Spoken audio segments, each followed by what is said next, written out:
Dis nie net Paulus wat in Romeine 13 vers 1 sê dat gelowiges in navolging van Christus al aan die owerheid wat oor hulle gestel is moet onderwerp nie.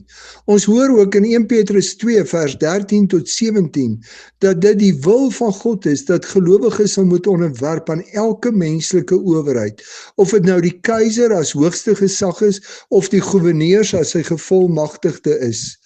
Dit is die wil van God, dat ons deur goed te doen 'n einde sal maak aan die kwaad, wat mense uit onkunde praat. 1 Timoteus 2 vers 2 sê ons moet bid vir hulle wat regeer, en vir almal wat gesag uitoefen, sodat ons 'n rustige en stil lewe kan lei, in toewyding aan God.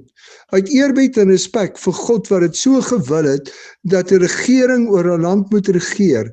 bid ek vir die regering wat God vir ons gee, en doen ek wat reg is, sodat ek deur my optrede 'n einde aan die kwaad kan maak. Die een wat bo elke mag en gesag staan, is God self. Daarom sê Handelinge 5 vers 29, dat as die gesag wat oor ons is, iets van ons vra wat in stryd met God se wil en woord is,